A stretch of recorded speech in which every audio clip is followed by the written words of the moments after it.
예레미야 14장은 유다 백성에 대한 극심한 가뭄의 심판과 예레미야의 중보 기도에 대한 말씀입니다.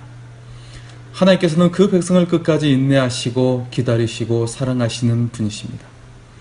그러나 하나님의 은혜와 사랑은 계속될 수 없습니다.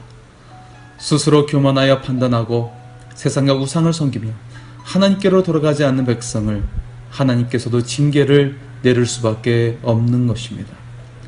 본문 10절입니다.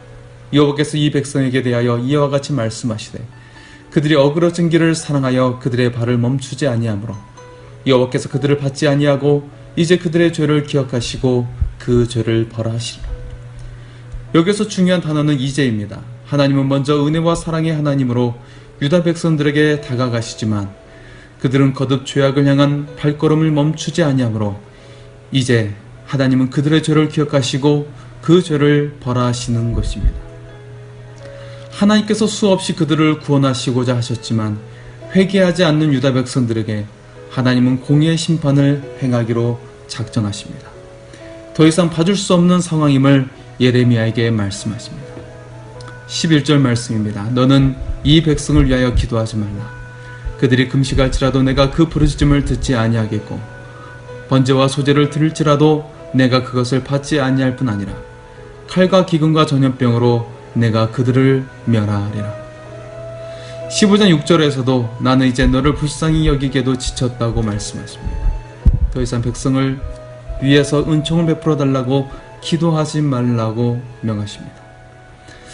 하나님께서 언제까지나 나를 용서해 주시고 내가 어떻게 하든지 이해해 주시고 받아주시는 분으로만 생각한다면 그것은 오해입니다. 유다 백성들이 끊임없이 잘못과 죄악을 반복하고 거룩하고 순결한 주의 백성의 길을 버리고 쾌락을 쫓아 세상 길로만 달려갑니다. 유다 백성의 심판에 대한 하나님의 음성이 지금 우리에게도 들려주시는 음성일 수 있습니다.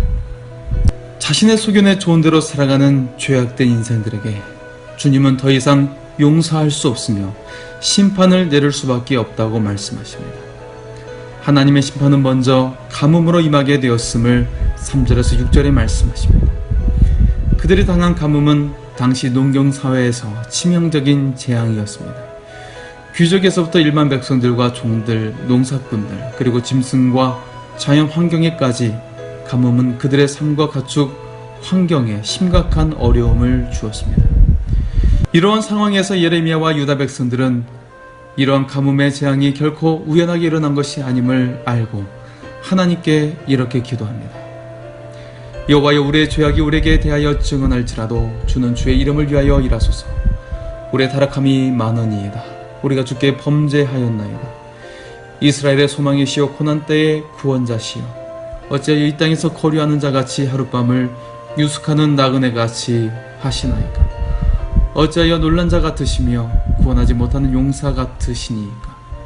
여호와여, 주는 그래도 우리 가운데 계시고 우리는 주의 이름으로 일컬음을 받는 자이오니 우리를 버리지 마옵소서.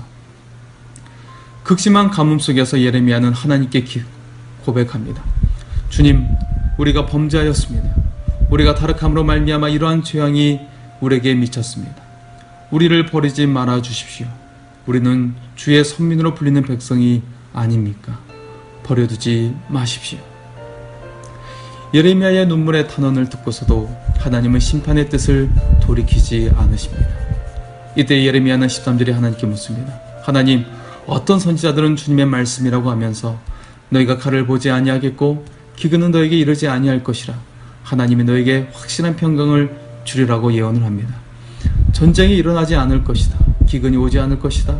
하나님이 이곳에 평화를 주신다고 합니다. 이들의 말이 사실이라면 이러한 가뭄은 하나님의 심판이 맞습니까? 라는 질문입니다. 이에 대하여 하나님은 예레미야에게 분명히 말씀하십니다. 여호와께서 내게 이르시되 선지자들이 내 이름으로 거짓 예언을 하도다. 나는 그들을 보내지 아니하였고 그들에게 명령하거나 이르지 아니하였거늘 그들이 거짓 계시와 점술과 헛된 것과 자기 마음의 거짓으로 너에게 예언하는도다. 유다에 임한 가뭄이 백성들의 죄악의 결과이며 하나님의 심판임에도 불구하고 여전히 당시의 몇몇 선지자들은 이것은 하나님의 심판이 아니요 잠시 지나가는 고난일 뿐이라고 말했던 것입니다. 백성들의 죄악의 결과로 빚어진 재앙의 현실 앞에서도 안전하다, 편안하다, 잘 될 것이다 라고 말하는 자들의 메시지를 향해 하나님께서는 거짓 계시와 점술과 헛된 것과 자기 마음의 거짓으로 말미암은 것임을 분명하게 말씀하십니다. 오늘 우리 시대에도 깨어 있어서 하나님의 말씀을 분별하여 들을 수 있어야 합니다. 그리고 자신의 이무적인 생각으로 살았던 삶을 버리고 하나님의 말씀에 순복하고 인도하심을 받는 순전한 믿음의 삶이 있어야 합니다. 하나님의 엄중한 심판의 말씀 앞에서 예레미야는 유다 백성을 위한 눈물의 기도를 드립니다. 20절에서 22절의 말씀입니다. 여호와여, 우리의 악과 우리의 조상의 죄악을 인정하나이다. 우리가 주께 범죄하였나이다. 주의 이름을 위하여 우리를 미워하지 마옵소서. 주의 영광의 보좌를 욕되게 마옵소서. 주께서 우리와 세우신 언약을 기억하시고 패하지 마옵소서. 이방인의 우상 가운데 능히 비를 내리게 할 자가 있나이까? 하늘이 능히 소나기를 내릴 수 있으리이까? 우리 하나님 여호와여, 그리하는 자는 주가 아니시니이까? 그러므로 우리는 주를 앙망하옵는 것을 주께서 이 모든 것을 만드셨음이니이다. 오늘날 무너진 교회들과 성도들이 이제는 참회해야 할 때임을 말씀하고 있습니다. 예레미야의 기도의 맨 마지막 구절은 이렇게 끝납니다. 그러므로 우리가 앙망하옵는 것은 주께서 이 모든 것을 만드셨음이니이다. 우리가 희망할 수 있는 것은 하나님께서 이 모든 것을 만드셨다는 것입니다. 이 모든 것을 만드시고 행하시는 분은 하나님이시기에 우리는 하나님만 바라봅니다.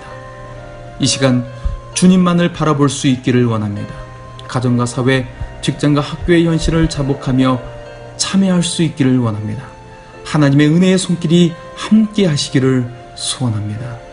하나님께서 여러분을 사랑하십니다.